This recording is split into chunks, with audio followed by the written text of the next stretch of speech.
YouTube पर हज़ारों videos बन रही हैं हाइट के ऊपर, उनमें से कुछ तुमने भी देखी होगी।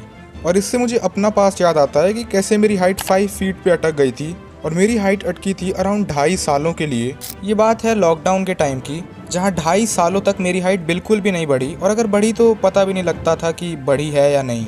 और ये मजाक की चीज़ नहीं है, मेरे घर वालों ने भी ये चीज़ नोटिस करना स्टार्ट कर दी थी। लॉकडाउन के बाद जब मैं अपने दोस्तों से मिला तो जो दोस्त मुझसे छोटे थे उनकी हाइट भी अब मुझसे ज़्यादा थी। मैं बहुत ज़्यादा केयरलेस था, मुझे इन चीज़ों से उतना फ़र्क नहीं पड़ता था। लेकिन उस मोमेंट पर मुझे रियलाइज़ हुआ कि मेरे साथ क्या हो रहा है। मेरी हाइट बढ़ने का जो रेट है वो बिल्कुल भी नॉर्मल नहीं है। जिस एज में बाकियों की हाइट पीक कर रही थी मैं केयरलेस था। मेरे साथ मेरे घर वालों को भी लगने लगा कि मैं एवरेज हाइट भी रीच नहीं कर पाऊंगा। लेकिन लॉकडाउन के ख़त्म होते ही वो हुआ जो किसी ने एक्सपेक्ट नहीं किया था। सिर्फ 1 साल में मेरी हाइट ड्रास्टिकली बढ़ी। जो नॉर्मल हाइट ग्रोथ रेट है उसका डबल इवन ट्रिपल बढ़ी।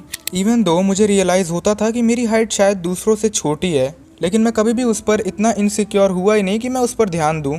मैं फिर रिपीट कर रहा हूँ, मैं केयरलेस था। मुझे फ़र्क नहीं पड़ रहा था कि मेरे साथ क्या हो रहा है। उस टाइम मेरी एज इतनी नहीं थी कि मैं फ्यूचर के बारे में सोचूं, इसीलिए उस टाइम तक मैंने कोई वीडियो नहीं देखी थी हाइट के ऊपर। तुम चाहे मानो या ना मानो, लेकिन एक चीज़ रियलिटी है जिससे कोई मना नहीं कर सकता। अगर तुम्हारी हाइट छोटी है तो हाइट छोटा होना ही तुम्हारी आइडेंटिटी बन जाती है। हाइट ये नहीं बताती कि आगे चल के तुम फेल होगे या सक्सेसफुल।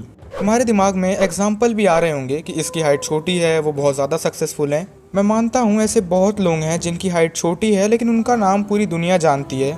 लेकिन ये सारी चीज़ें तब सेंस बनाती हैं जब तुम्हारी एज 21 के ऊपर हो, क्योंकि अब तुम कुछ नहीं कर सकते, तुम्हारे पास आखिरी ऑप्शन सर्जरी ही है। लेकिन अगर 21 के नीचे हो तो कोप करना बंद कर दो। सिर्फ जेनेटिक्स मैटर करते हैं, ये चीज़ सच नहीं है। जिन्हें कुछ नहीं करना वो कोप करते रहेंगे। तुम्हारे पास अभी भी मौका है, इसीलिए इस वीडियो को पूरा देखो। वैसे भी अभी समर वेकेशन चल रहा है तो यही सही टाइम है तुम्हारी हाइट को अपने मैक्सिमम पोटेंशियल पर पहुंचाने के लिए। पहले बेसिक्स से स्टार्ट करते हैं जिन्हें तुम आज से ही ठीक कर सकते हो। क्या तुमने कभी नोटिस किया है कि सुबह तुम्हारी हाइट टॉलर फील होती है?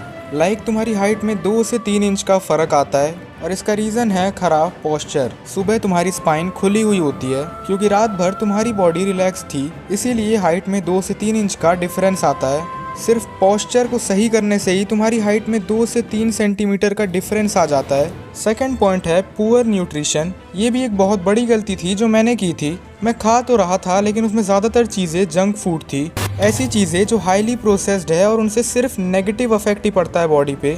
अगर तुम्हें लगता है तुम बहुत ज़्यादा खाते हो, लेकिन मैक्सिमम चीज़ें जो भी तुम खा रहे हो उनमें अगर हाई क्वालिटी का प्रोटीन नहीं है, बल्कि ये भी छोड़ो जो तुम खा रहे हो वो सिर्फ ऑयल, शुगर और मैदे से बनी हुई है, देन दुनिया की कोई भी चीज़ तुम्हारी हाइट नहीं बढ़ा सकती। मुझे भी लगता था कि मैं पूरा न्यूट्रिशन ले रहा हूँ लेकिन फिर भी मेरी हाइट नहीं बढ़ रही है, पर ये कहीं से भी रियलिटी नहीं थी। मेरी डाइट भरी हुई थी उन चीज़ों से जो हाइट रोकने में पूरा सपोर्ट करती हैं। एज ए टीनेजर शुगर को आज से ही कम्प्लीटली बंद कर दो। तुम्हारी डाइट में 15% से ज़्यादा प्रोसेस्ड फूड नहीं होना चाहिए। वैसे तो होना ही नहीं चाहिए, लेकिन जिनसे कंट्रोल नहीं हो पाता ये उनके लिए है। इसके अलावा तुम्हें अपनी डाइट में हेल्दी फैट्स वाली चीज़ों को ऐड करना है। Point number 3, obesity. क्या तुम्हें पता है हाइट रुकती कब है? जब तुम्हारे ग्रोथ प्लेट्स परमानेंटली बंद हो जाते हैं। मतलब तुम्हारे ग्रोथ प्लेट्स जब तक ओपन है तुम्हारी हाइट तभी तक बढ़ेगी। एंड ओबेसिटी तुम्हारे ग्रोथ प्लेट्स को जल्दी बंद कर सकता है। फैट परसेंटेज ज़्यादा होने से तुम्हें हार्मोनल इम्बैलेंस होगा, और ग्रोथ प्लेट्स का जल्दी बंद होना तो कंफर्म ही है। मतलब अगर तुम्हारी हाइट 19 तक बढ़ने वाली थी तो क्या पता वो 17 पर ही स्टॉप हो जाए। इसीलिए अगर तुम बहुत मोटे हो तो फैट परसेंटेज अभी से कम करो। बाकी इनकंसिस्टेंसी के चलते चैनल डाउन है, जिसे वापस फॉर्म में लाना बहुत आसान है, इसीलिए इस वीडियो को लाइक और हाइप भी कर देना। वापस वीडियो पर आते हैं। इसके अलावा है स्मोकिंग एंड अल्कोहल। अगर तुम भी इन चीज़ों से एडिक्टेड हो देन यू आर कुक्ड। 20-21 साल की उम्र में भी तुम्हारी हड्डियां किसी बच्चे जितनी कमज़ोर होंगी, और हाइट को बढ़ाना भूल जाओ। अगला वही बेसिक पॉइंट जिसे तुमने बहुत बार सुन लिया होगा, लेकिन इससे इसकी इम्पोर्टेंस कम नहीं हो जाती। वो है डेली 8 to 9 आवर्स की स्लीप कवर करना। जल्दी सोना चालू करो, ये सबसे इम्पॉर्टेंट पॉइंट है। लेट सोने से तुम डीप स्लीप में नहीं जा पाते। अगर तुम 2 बजे सोते हो तो तुम्हारी हार्मोनल प्रोफाइल भी पूरी खराब हो जाएगी। तुम्हारी एज अगर 18 से कम है तो मिनिमम एम करो 8 to 9 आवर्स ऑफ स्लीप। अगला है नो फिजिकल एक्टिविटी। यही है सबसे बड़ा चेंज। मेरा विश्वास मानो, ये सबसे बड़ा रीज़न है मेरी हाइट ड्रास्टिकली बढ़ने का। लॉकडाउन के चलते मेरी फिजिकल एक्टिविटी बिल्कुल ज़ीरो थी, और कोई कितना भी फोर्स कर ले मैं उस टाइम तक हिलता नहीं था। अगर तुम्हें भी लगता है कि फिजिकल एक्टिविटी से कुछ नहीं होता तो तुम शॉक हो जाओगे।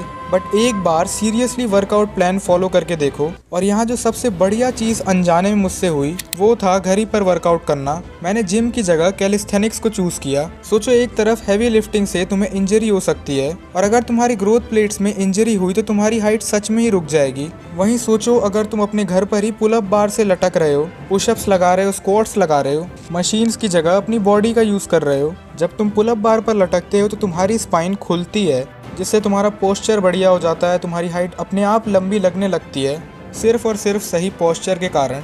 इसीलिए choose calisthenics over gym. Teenage में कैलिस्थेनिक्स से मिलने वाले रिजल्ट्स अनकम्पेरेबल हैं। मैं सच बता रहा हूँ, अगर तुम्हारे स्टेप्स 3-4 हज़ार से भी कम हैं, किसी स्पोर्ट्स में नहीं हो, तुम कोई वर्कआउट प्लान फॉलो नहीं कर रहे हो, तो एक बार कैलिस्थेनिक्स ट्राई करके देखो, तुम्हारी हाइट बढ़नी ही है।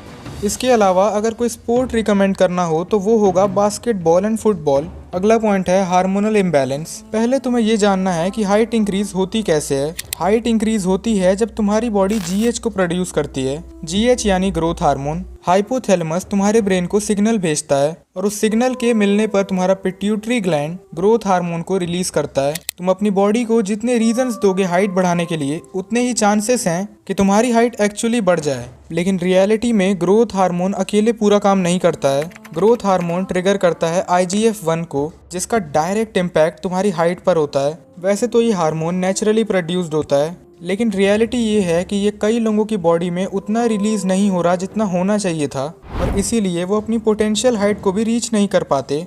अगर तुम्हारे ग्रोथ प्लेट्स अभी भी ओपन हैं तो इसीलिए ज़रूरी है कि हमारी बॉडी मैक्सिमम GH हार्मोन को रिलीज़ करे, और इस हार्मोन का सबसे बड़ा एनिमी है शुगर। आई होप कि जब मैंने तुम्हें पहले शुगर को कट ऑफ करने के लिए कहा था तो तुमने उसे सीरियसली लिया होगा। शुगर वाले पॉइंट को इग्नोर मत करो, because it literally kills your GH production. इसके अलावा मैक्सिमम GH प्रोडक्शन के लिए ये 3 चीज़ें इंपॉर्टेंट है। अब अगला पॉइंट है fasting. It is advance and powerful. पहले ही बता रहा हूँ, अगर तुम्हारी एज 15 या उससे भी कम है तो इसे बिल्कुल मत फॉलो करना। सच कहूँ तो इसके फ़ायदे तो बहुत हैं, लेकिन इसे सही से करना भी बहुत ज़रूरी है। मतलब इसमें तुम दिन भर में 12 से 14 घंटों के लिए कुछ नहीं खाओगे। मतलब जितनी भी कैलोरीज तुम्हें लेनी है वो दिन के तुम फिक्स 10 से 12 घंटों में ही लोगे। तो 12 घंटे की फास्टिंग के लिए तुम मान लो कि जैसे तुमने रात को 9 बजे खाना खाया तो तुम अपनी अगली मील डायरेक्ट सुबह के 9 बजे कंज्यूम करोगे। मतलब तुम्हारे खाने के बीच में 12 घंटे का टाइम है, और इसे तुम मैक्स टू मैक्स 14 आवर्स तक के लिए भी ले जा सकते हो। जैसे मान लो तुमने रात के 8 बजे खाना खाया है तो तुम अगली मील सुबह के 10 बजे लोगे। मतलब तुम्हारी ओवरऑल मील्स के बीच में 14 घंटे का गैप होना चाहिए। अब सुबह के 10 बजे से दोबारा रात के 8 बजे तक तुम जितनी चाहे उतनी कैलोरीज कंज्यूम कर सकते हो अपनी रिक्वायरमेंट और नीड के हिसाब से। लेकिन अगर फिलहाल को तुम अंडर वेट या स्किनी हो तो इसे बिल्कुल फॉलो मत करना। अगर तुम अंडर वेट हो जिसे वेट बढ़ाने की ज़रूरत है तो तुम्हारे केस में तुम जितना खाओगे तुम्हारे लिए उतना ही बेटर है। फास्टिंग वगैरह के चक्कर में मत पड़ना। आई होप कि तुम समझ पाए होगे कि मैं तुम्हें कम खाने को नहीं कह रहा हूँ, मैं तुम्हें सिर्फ स्पेसिफिक टाइम के अंदर खाने के लिए कह रहा हूँ। ये तुम्हारे GH प्रोडक्शन को 10 to 30% इंक्रीज कर सकता है। इस वीडियो में मैंने सबसे इम्पोर्टेंट पॉइंट्स को कवर किया है, इससे ज़्यादा तुम्हें किसी चीज़ की ज़रूरत नहीं है। यहाँ तक आए हो तो वीडियो को लाइक, हाइप और सब्सक्राइब भी कर ही देना। टारगेट रख लेते हैं 2 लाख हाइप पॉइंट्स का। बाकी अगर अब चाहो तो तुम मेरी ये वीडियो भी देख सकते हो, और अगर अब तुमने सब्सक्राइब कर लिया है तो हम दोबारा मिलेंगे, नहीं तो शायद ही हमारी आखिरी मुलाकात थी। Bye bye.